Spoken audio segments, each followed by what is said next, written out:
Hi, I'm Quentin, and just already I feel so enriched and enlivened by what you guys have been doing. I'm Just thinking that. so curious to see about what you guys do. So as I mentioned earlier, I am a licensed marriage and family therapist who grew up in the hills of northern Pennsylvania, in an area called the Susquehanna Valley, so named for the beautiful Susquehanna River that flowed through it. And I certainly have had the experience as I grew up and I grew old of kind of losing touch with that sense, that visceral healing connection with nature. And but then very fortunately also had the experience of reconnecting with nature and then re-experiencing how helpful and healing it could be. So that has informed my practice to psychotherapy in a few ways. First of all, I do know that nature-based therapy is not necessarily for everybody, and I never want to impose that agenda for those who are not interested, but for those who are, there are a number of things that how I almost have nature as the co-therapist. So one thing that I think a lot about in terms of where emotional distress may come from and its different forms is a sense of disconnection, or even perhaps some core goodness that we may carry in us that seems to have been forgotten or maybe abused over the years. So I sometimes think when I approach the people with whom I work in therapy that it's less about helping them learn something and more about helping them remember something, to be reminded of a deeper, more fulfilled state. And for many of us, you know, as we talked about, we experienced a deeper connection with nature when we were younger that, of course, as life goes on, we just get very busy and emails multiply and work and so forth, so it's very easy for that to get lost in the shuffle. So oftentimes when I'm doing my intake and I'm asking all these questions about them and the gathering information, I will occasionally ask, what, if any, is your connection with nature? Or maybe roughly how much time per day or per week do you spend outside? And I don't really zero in on that, but I find that that is often a very helpful gauge of where a person might be at. Also, sometimes I will, in those early conversations or about getting to know you, I might engage them in conversation about, was there any place that you felt deeply connected to when you were growing up? And if so, why? And not everybody has it, and that's fine. Then I'll say, well, is there maybe even some place you have now that you feel you connect with? And I think about how that could be woven into the process. And I like how the term relationship has been used a number of times here, because I also think very much about that, about the reciprocal relationship, not just necessarily what nature has to offer us, but what we have to offer nature, and the mental health benefits that we can experience by feeling that we do have something to offer. Now, I'll get back to that in a moment. But first, I want to talk a little bit about some things that I do in the office and outside of the office. So one thing that I see a lot of people struggling with is anxiety in different forms, and compulsive self-doubt and so forth. And so sometimes I'll engage them in conversation about anxiety, and I'll invite them to consider that so much of anxiety is rooted in the what if mindset. What if this? What if that? What if somebody doesn't like me? What if my teacher gives me a bad grade? What if someone hasn't returned my text for 5 hours because they've all of a sudden decided they don't like me? I explain, what if rarely goes in a positive direction. We rarely think, well, what if everything just works out perfectly according to plan and just everybody likes me and no, it just, no. If somebody hasn't returned a text for 8 hours, the mind doesn't tend to say, what if they were so moved by your text that they just want to give you the proper amount of time to write the world's most beautiful, eloquent text in return? Nope. What if they don't like me? Let me reread it. Did I do something? So I say that sometimes a simple but significant solution to the what if mindset is the what is mindset. Well, what is happening right now? What is at play in the present moment? And one of the things that I find most helpful with this is that I have this very small log in my office. And sometimes if they seem to be struggling with committing to the what is, or even if they're not, I'll ask them to feel, I'll give this to them.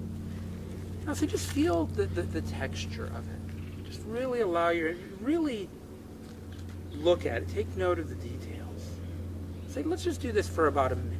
You can say anything if you want to, or you can just be silent if you'd like. And they really, after about a minute or so, I'll check in with them. And it's amazing how much calmer they seem to feel.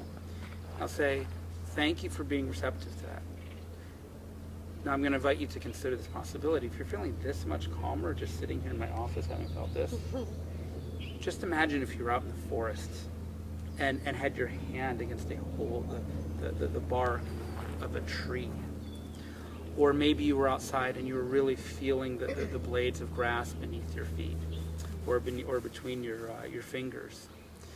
And so I think that nature can be, that relationship, that attentive relationship to it can be very, very helpful. Similarly, when, sometimes when I'm working with people with, say, social anxiety, and I talk about that compulsively chattering voice in their head, and, well, what if somebody doesn't like me? Oh, I better be really witty. Let me practice my one-liners down. How do I casually work in the fact that I just got a promotion at work? And I say, I'm not really sure this is the best approach. And I will sometimes talk with them about, well, what if you were to go, again, and sit by a stream, or go out to some wooded areas at your home, or even, because I know not everybody has access to it, maybe just the garden in your backyard, or even a pot of flowers. And actually just try to be there, notice the texture of it. Because a lot of times you're not going to be going and say, oh, I really better impress this garden. Let me get my one-liners down here, And then I talk with them about trying to bring that presence that they had in with nature the next time they're in a social situation. And I will sometimes say just a little thing like, don't impress, just connect. That's one of the things that I think is actually lovely about the acceptance the nature offers us. If we go up to a beautiful, say, tree in the redwood forest, the tree's never going to say, what's your pedigree? What were your SAT scores? Where did you graduate from? I don't know if I have time for you. No.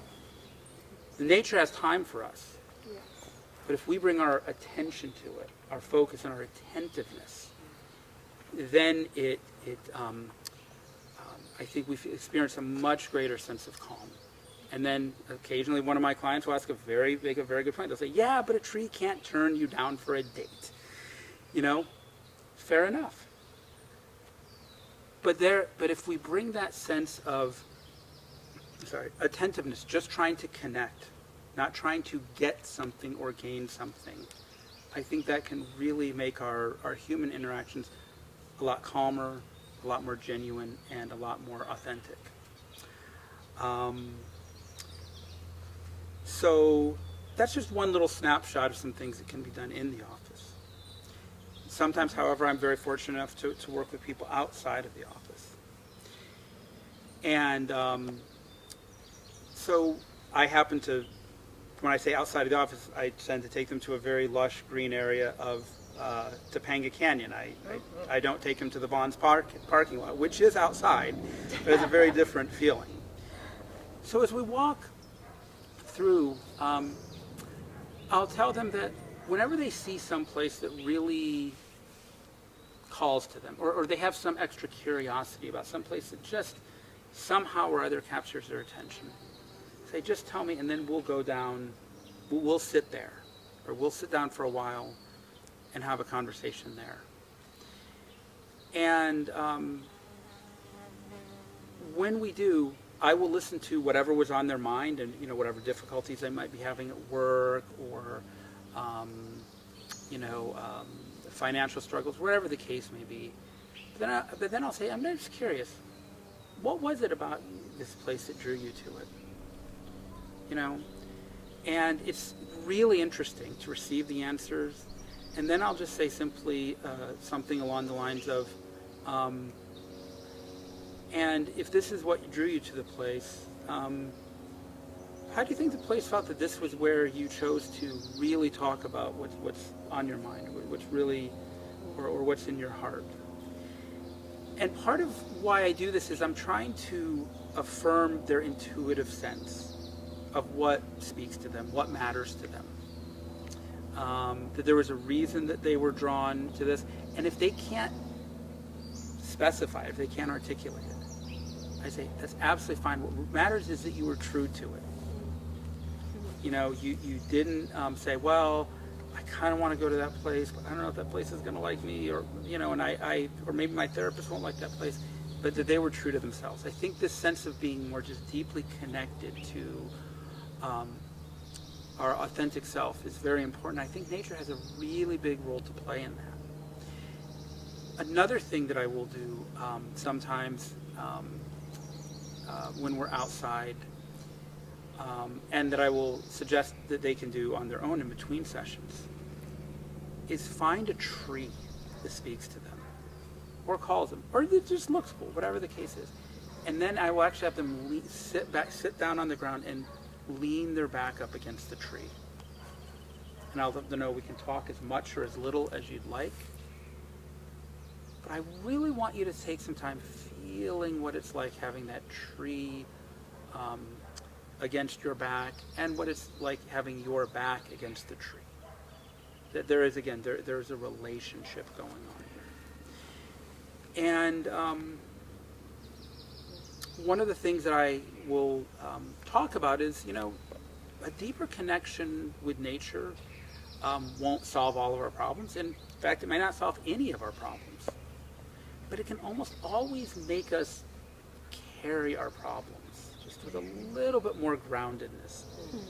I think one of the things about leaning up against the tree or taking off our socks and shoes and feeling the ground beneath our feet is it gets us a little bit out of the head space, which again is not always very kind to us. We're taking a long drive or just laying in bed. Our minds don't tend to just naturally drift back to that wonderfully happy 8th grade birthday party we had where all our friends were there and we got exactly what we wanted. Yeah. Nope, our minds tend to go to, why didn't that person smile at me when I saw him in the hall? I waved to them. Why didn't wave? Why didn't we wave? Oh, I'm sure they were just busy. They probably had something on my mind. Yeah, that's it. Wait, well, of course they saw me. I was only 6 feet away from them. And I say that by trying to get our bodies a little bit more connected with the earth from which we come from. This might help us get a little bit more into the body space or the heart space, the soul space perhaps, and even a little less out of the head space. I would just like to, and I would just say this has been a deeply enriching and meaningful experience for me to be able to weave nature more into the healing process, which again is not for everyone, but it can, I think, be very, very helpful as much for the therapist as those who we work with, because, I think it provides our own nourishment and self-care, and I just think it's a really beautiful, interesting field, and I'm very curious to see where it unfolds. Thank you.